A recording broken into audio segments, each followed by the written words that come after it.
Good afternoon everybody and welcome back to our thought for the day. Today is Maundy Thursday and we're very close to the Easter weekend, and today's a really significant day. It's the moment before everything changes, and everything changes for bad and then it changes for good. The Maundy Thursday story begins with that Passover meal. Jesus has that Last Supper, as it's called, with his disciples as they sit round that table. It's a traditional Jewish meal which they would have celebrated 3 times across that 3-year ministry with Jesus. But yet this time it's going to be different. It's going to have a different sort of significance.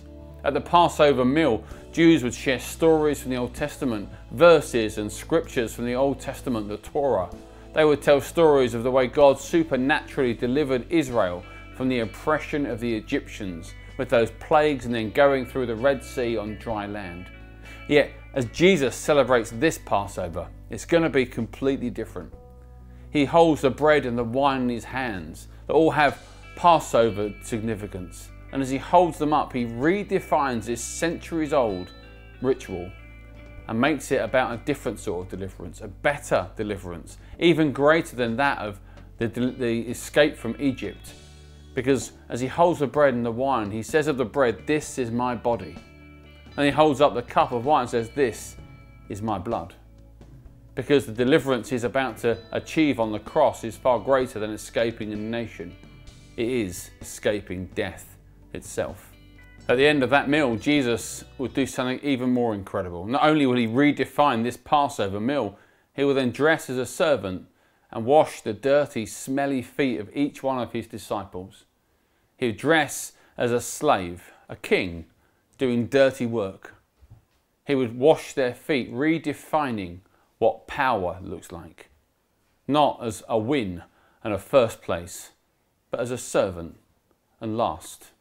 And then Jesus will go outside with his disciples, and in that famous Garden of Gethsemane, he will redefine anguish as he prays to his Father, laying on the floor prostrate.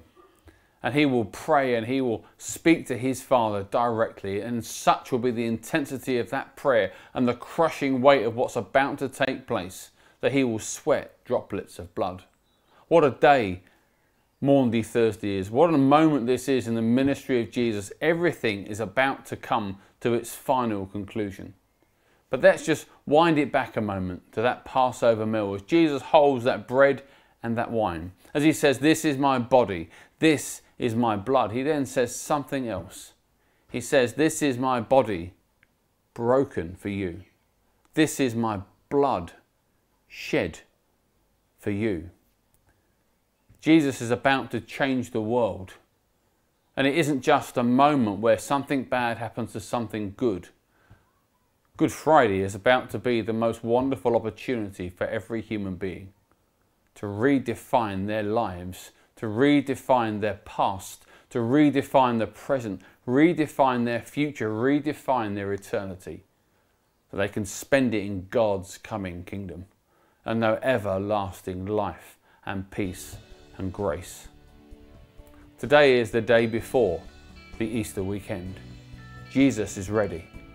Jesus is just waiting for that moment when he will go to his death for you and for me. What will you do with what happens at this weekend? Is today the day that you make Jesus Christ your Lord and Saviour? Is today the day to be finally ready to know the one that made you? He loves you so much that he gave his life for you. What a thought for today. What a moment to ponder.